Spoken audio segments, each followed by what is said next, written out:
Welcome, everybody. I've got James Dwiggins, a friend of mine, but more importantly, this guy created Rayse, and he's also a CEO of an amazing real estate company. You've probably heard it, but dude, I love you more for fighting the good fight, where you're getting sometimes destroyed by some of our people. But regardless of all of that, dude, you're a good human being. I love having you here because you always give great information. Thanks. I appreciate that. Trying to do what I can to make sure the industry thrives and doesn't get monopolized by certain individuals. So what's up, Gary? I see Gary's in the chat. Yeah, what's up, Gary? Everyone, let us know what city and state you're from or what country. I know we've got some people in Europe, Canada, Mexico. So let us know where you're joining from and where you're watching, and then we'll get started. James, what do you have for us today, man?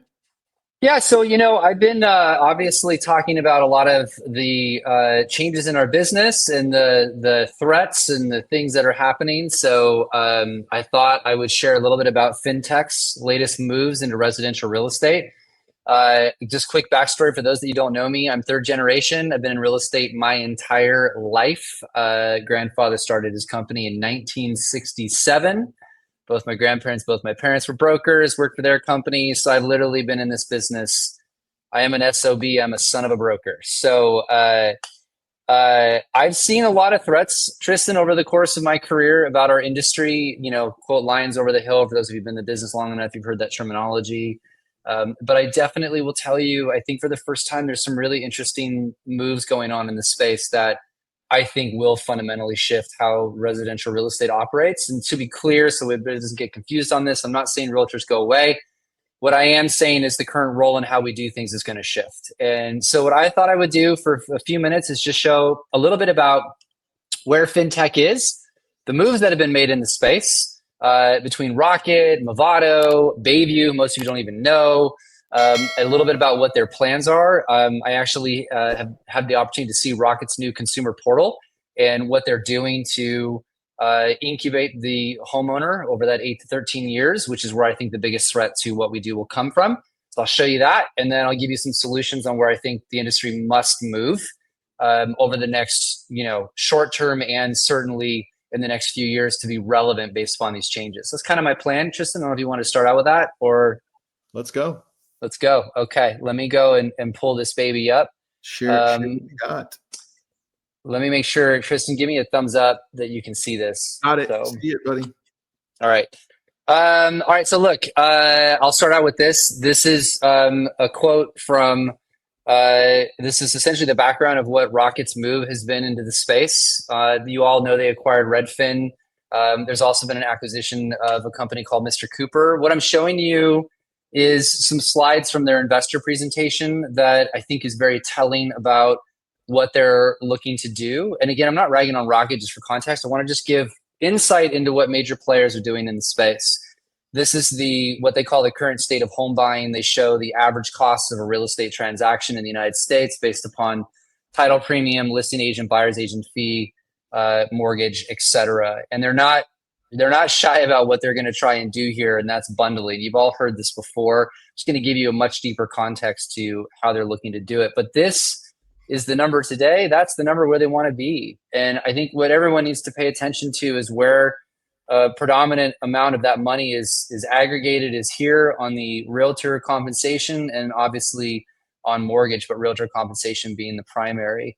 So to get this number down to 20, there's going to have to be shaving of these fees. This is the evolution of a closed ecosystem that Rocket's building. I'll show you some other players doing the same thing, but through the acquisition of Redfin, they've got obviously one of the largest portals in the United States. They're doing rentals. They've got brokerage, financing, obviously through Rocket, title and closing through Rocket and Redfin both had title businesses, and then loan servicing, which is, in my opinion, the sort of holy grail of what they're trying to do. This is the part that I think people miss. Everyone's been talking about the acquisition of Redfin, and while it's important and I'm not degrading anything to do it, I don't really care about that as much as what they're planning to do around here. So you've got this major mortgage company. You've got now this up funnel move into generating business from real estate consumers. At the top of the funnel, they're going all the way up. And then this part here where you're servicing the customer over the course of that loan. This is where it gets very interesting. And they're not shy about what they're wanting to do here. So you take the 62 million monthly visitors, you originate the loan. You're obviously now servicing these clients, this 9.5 million clients that are being serviced. 1 out of every 6 mortgages in the United States is serviced by Mr. Cooper, now by Rocket. And they're targeting an 83% recapture rate. In other words, that homeowner, now that they bought a house, the loan is being serviced by Rocket, they're going to incubate on that homeowner for a long period of time. And look, Tristan, you know this, our industry is atrocious at following up with our customer. Like we suck at it. So if they can figure out how to get that relationship with that homeowner over that 8 to 13 years they're going to own that property, and get them to come back to Rocket to sell with them and buy with them and do the mortgage with them and title with them and any other service they want to bundle in there, this becomes a very powerful number. This is the portal they just recently launched on July 1st. This is essentially what the homeowner portal looks like now. And you can start to see the movement into this incubation strategy that they're pushing. So, you log in, I blocked out some people's name, you've got your credit score. They're now starting to pull in data of like, here's the 8 recent, homes that have sold in your neighborhood to start bringing relevant things that the homeowner would want to know because they want to check what's the other properties in my neighborhood, what are they selling for, our acquisition of Redfin, and now we're working together. And then when you dive deep into that, you're starting to see the beginnings of the bundle where, look, if you do both with us, you'll get 1% off at the closing. This is this bundling portion you'll see the start of. And then again, if you want to buy with them or sell with them, they'll bring in this acquisition piece. But what's interesting to me is here underneath this, the page where your loan is being serviced, you're going to have more information on your property now. So they're going to say, here's your property address, here's the estimated home value, estimated time to sell based upon current market conditions. Here's the comparables that are trending in your area. So medium sold price, average sale time. I went too fast. Sorry. Average sale time, number of homes recently sold. I mean, you're really starting to see this concept of a portal, which we should have done so long ago, but this portal around what the homeowner cares about.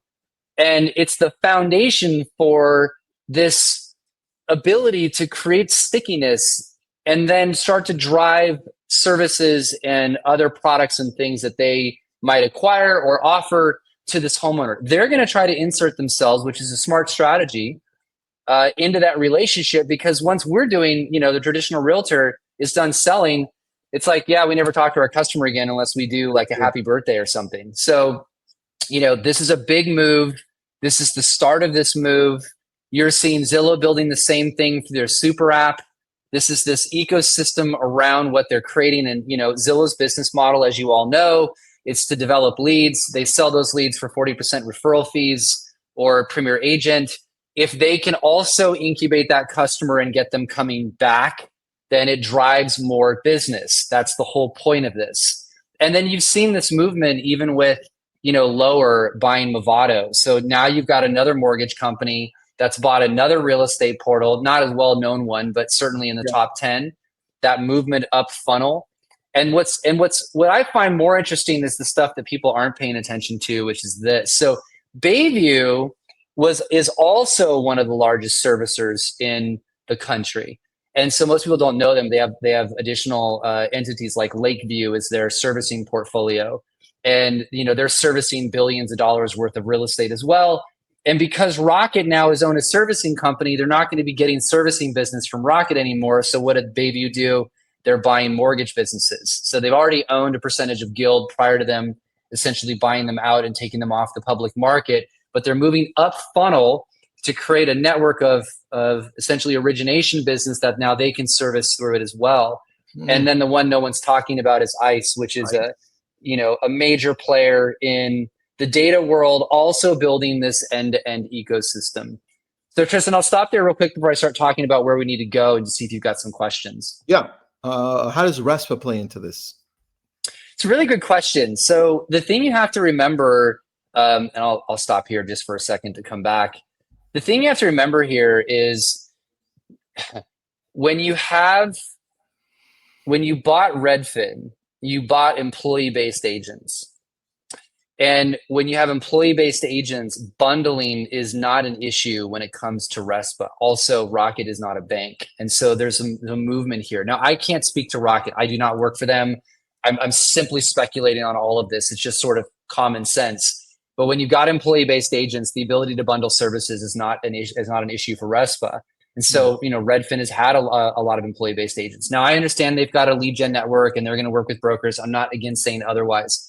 But if you look at the long strategy game here, the game is about how to create an ecosystem to generate business within that ecosystem and keep that business within that ecosystem, whether that's their employee-based agents or whether that's the agents that are part of the referral network.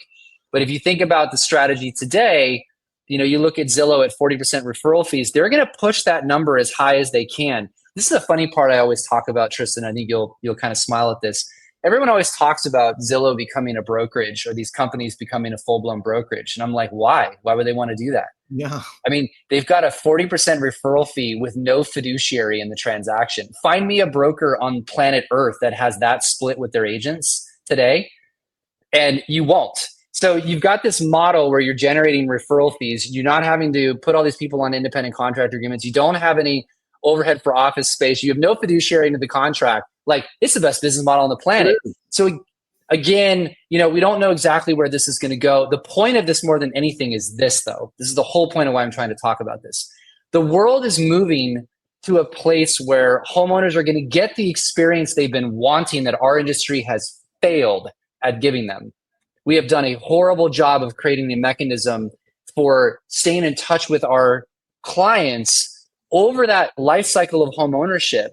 And you're seeing these big companies with hundreds of millions of dollars of assets moving to this ecosystem space. And so the question is, how does the industry adopt this? How does the industry move or counter some of these moves to create an ecosystem that drives your customer into it, that you're also providing them this value add, this ability to maintain that relationship, the data and information they're looking for instead of freaking recipe cards and all this dumb shit we send out, like actual relevant things that they want, so that you're keeping that relationship so they don't end up being a lead on another portal or another website. That's the holy grail to this whole game over the next 5 to 10 years.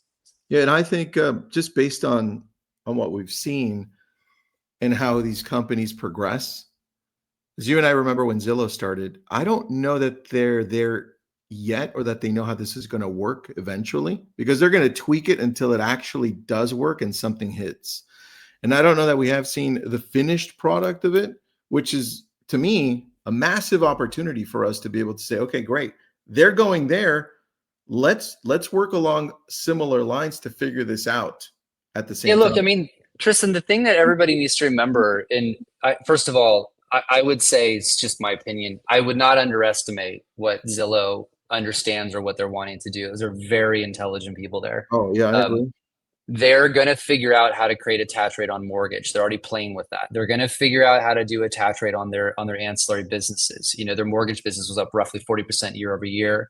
So I think that they understand that the name of the game is getting people to come back to Zillow so that they can charge these referral fees. And the same thing for Rocket. The question is how do you create the mousetrap to do it? And that kind of leads me into what the industry must be thinking about in order to maintain that relationship. But we're not there, and we're not thinking strategically enough about, like, CRM. I'm going to throw it out here. I'm going to get people pissed off. Like, CRM is all top of funnel, and that's fantastic. And I know we're all trying to move from, deal to deal.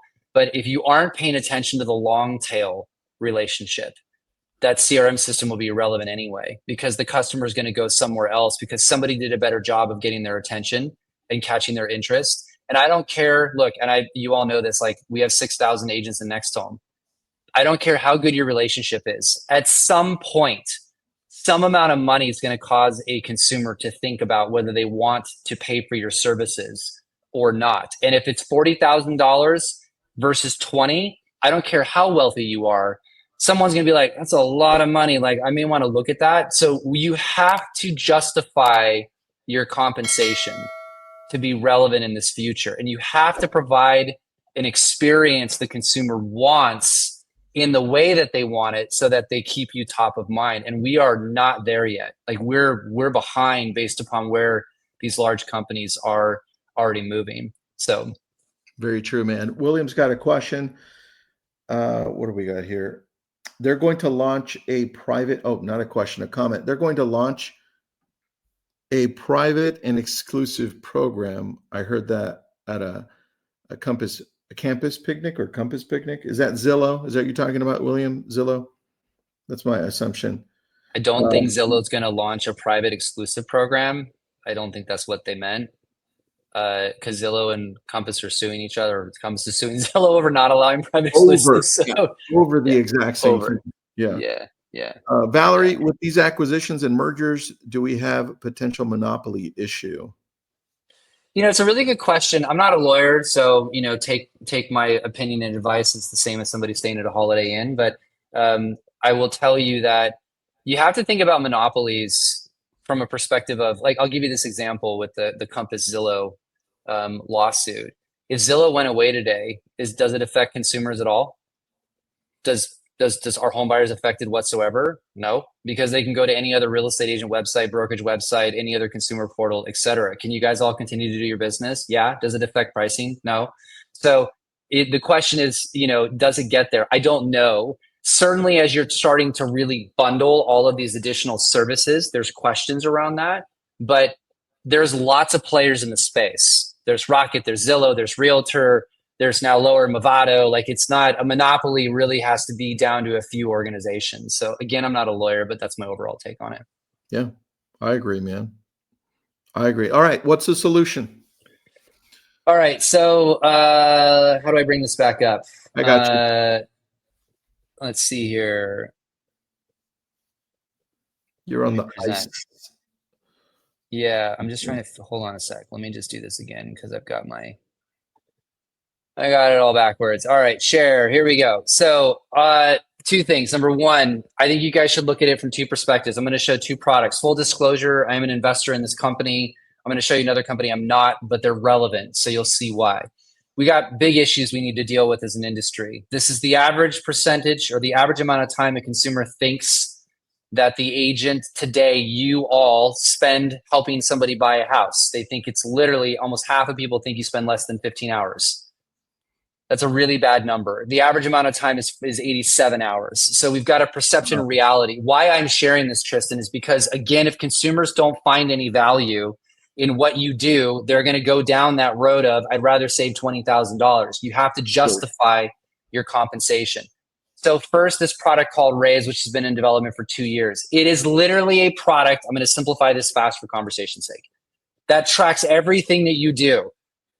How long you work with somebody, your drive time, your mileage to an appointment, how long you were at an appointment, how long your phone calls were, like everything you do around a customer and working with them. It builds this beautiful experience and provides three things. One is an incredible presentation, both buy and sell side, to articulate the 130 things that happen on a real estate transaction. It does this digital, just gorgeous layout of how to articulate that through each step of the process, every single milestone, and all the outcomes that occur.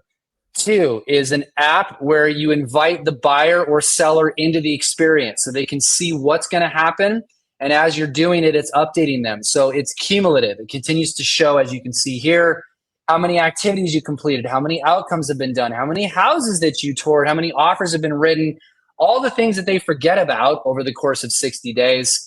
And then it also wraps it into this beautiful report where it shows them all the work that was done. Now, that's the first step. The second step of the product is an integration, and this is the part where I'm really honing in on, where now we're bringing in all of your partners into the experience so that inside the Rayse application, it's now becoming a closed ecosystem with your lender partners, your title partners, your insurance partners, your home warranty partners, etc. So you're giving them this ecosystem of the entire real estate experience. So that's not the concept, but what's actually being rolled out across the country. The second part, and this is not Rayse, but I want to highlight this or other companies, is there's products out there like this one that I really love that you all should be adopting today. So think of it as Rayse as the entry point. You're building this experience to articulate value, clearly articulate what you charge and why, provide this Uber-fied experience for the consumer. And then when the deal closes, instead of it just landing nowhere where you're not touching the customer again, you push them into this product called homeowner.ai, which I love. There's a couple versions of, or a couple different companies like this. But what this becomes, Tristan, is this portal. It's a portal for the seller to have their lender, their title rep, everybody that was part of the process in the system. It's literally what candidly Rocket and everybody else is trying to build, but it's been built, only it's around you. So you're providing your homeowner, telling them when they need to change the air filters, telling them when they need to get stuff serviced. Every single detail about that property is in this platform, with you being the guide of that homeownership experience, with all of your partners in there, so that you're incubating that customer over that 8 to 13 years, so that when they think about selling again, they're already thinking about you. They're inside your system. There's an MLS search in there. So it's all designed around how you articulate value to get the fee you're worth, build that ecosystem around the experience with your partners, and then push them into this follow-up mechanism. So you have this gorgeous portal around you, your partners, and your clients. This is how you guys have to start pushing back with this process. This is how you're going to create your own ecosystem. The technology's there. The question is have you started to deploy it? Have you started to think about it from that perspective? Because your biggest competitors out there are going to be these billion-dollar companies trying to remove you from that experience to control it. But you have an ability now to build the same thing. How fast, if I sign up for Rayse, how fast do I get onboarded and how do I use it? Yeah, you go basically sign up today. The team will onboard you. There's webinars and training and videos and all of that stuff. And then Milestones is the CEO is a good friend of mine. They have a beautiful product. Same thing. You can go to Milestones and get signed up as well. So all of that stuff is available in the public today. Yeah. All right, got it. What do you think we need to do as agents? So this is just individual agents, right? What do you think we need to do as individual agents to stand out more when it comes to the challenges that are coming? Okay, so this is my total to-do list. Go. You all need to stop thinking about your business in silos. You need to get way, way, way closer with your lender. You need to get way closer with all of your partners. I candidly think when you're doing presentations with buyers, for example, your lender should be there.